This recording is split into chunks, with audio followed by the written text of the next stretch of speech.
नमस्कार।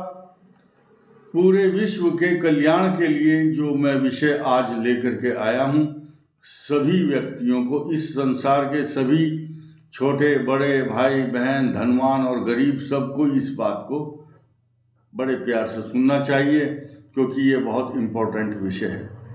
एक कुंडली है किसी भी व्यक्ति की, उस कुंडली में 2-3 बातें बड़ी महत्व की होती हैं। जो असेंडेंट होता है, लग्न होता है, उस लग्न का स्वामी ही उस कुंडली की आत्मा है। उस व्यक्ति को जीवन में प्रभुत्व मिलेगा या नहीं, लग्न का स्वामी तय करता है। लग्न का स्वामी अगर बलवान है तो वो आदमी बोल्ड होगा, उसका कीर्ति पताका फैल जाएगी, सम्मान होगा, राजयोग होगा, उसके आगे पीछे सब लोग घूमते रहेंगे, उसका अनुकरण करेंगे, वो वंदनीय और पूजनीय होगा, सम्मानित होगा। लेकिन अगर लग्न का स्वामी पीड़ित है तो उसको क्या क्या कष्ट आ सकते हैं, क्या क्या परेशानियां आ सकती हैं, इन सब बातों पर हम आज चर्चा करेंगे। लग्न का स्वामी, लग्न कोई भी हो, मेष से लेकर मीन तक 12 लग्न है, कोई भी लग्न हो, और लग्न का स्वामी ही एक आधार होता है, स्पाइनल कॉर्ड होती है, रीढ़ की हड्डी होती है कुंडली की। वो अगर द्वादश भाव में बैठ जाए या दूसरे भाव का स्वामी भी 12 में चला जाए लग्न के स्वामी के साथ, तो क्या होता है। एक कहावत सुनी होगी बचपन में, आपने सभी जानते हैं, अंधी पीसे और कुत्ते खाएं। एक बहुत बुजुर्ग बुढ़िया थी, वो उसको आंख से दिखाई नहीं देता था, तो सुबह चक्की पीसती थी, वो आटा पीसते थे पहले, चक्की, हाथ की चक्की।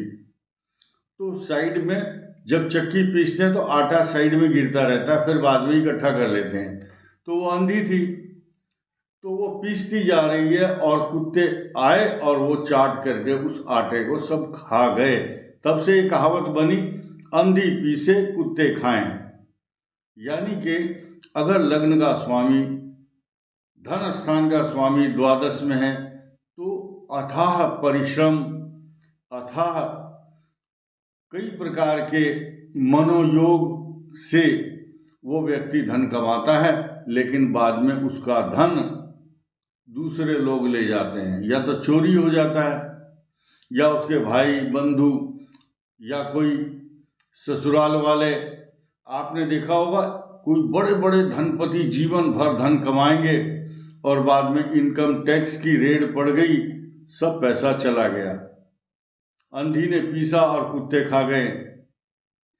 तो ये जो ग्रह हैं, ये जो दशाएं हैं, अगर द्वादश भाव में वो ग्रह चला गया तो वो व्यक्ति उस पैसे को संभाल नहीं पाता, और अगर कमा भी लेता तो बैंक में नहीं रख पाएगा, बाहर से बाहर ही चला जाएगा, उसके नोटों के बंडल चोरी हो जाएंगे, या व्यर्थ में कोई उसके साथ चीटिंग करके धन हरण कर सकता है।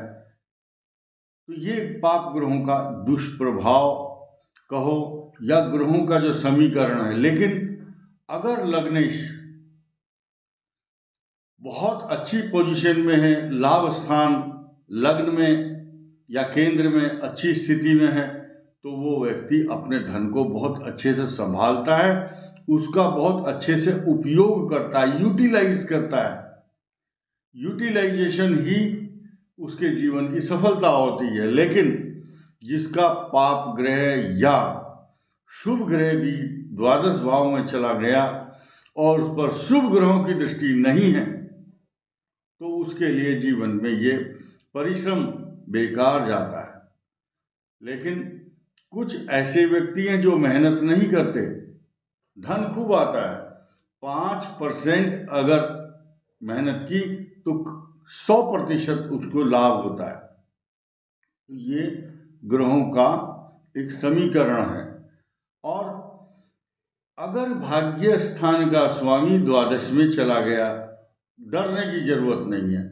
विदेश में जाकर के या किसी अन्य स्टेट में जाकर वो धन कमाएगा, बहुत सारा अपार धन लाएगा, उस पर शुभ ग्रहों की दृष्टि होगी, तो उस पैसे से वो और जमीनें खरीदेगा, फ्लैट, उद्योग धंधे लगाएगा, अच्छी अच्छी फैक्ट्रियां लगाएगा और बाग बगीचे, ऐसे बाग लगाएगा ज़मीन खरीद कर जिसमें फलदार वृक्ष हों, अमरूद, सेब, केला, अच्छे अच्छे फलों के बाग लगाता है व्यक्ति।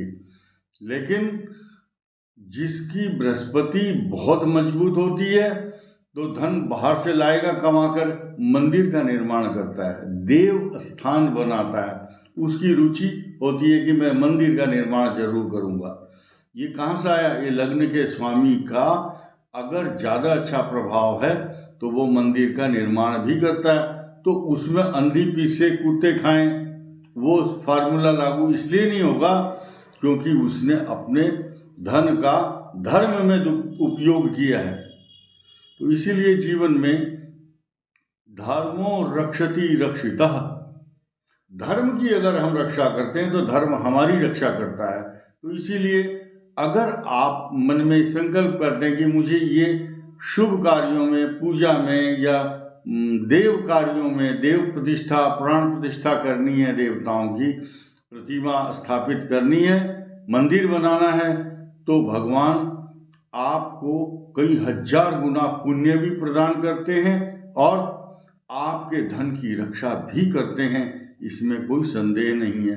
तो आज का जो मुख्य विषय था हमारा कि लग्न का स्वामी अगर द्वादश चला जाए या धन स्थान का स्वामी द्वादश चला जाए या ऐसे स्थान पर बैठ जाए जो तीसरे, छठे, 8वें और 12वें स्थान में हो, तो ये फार्मूला वहाँ लागू होता है कि वो जीवन भर कमाएगा और वो धन उसके काम नहीं आएगा।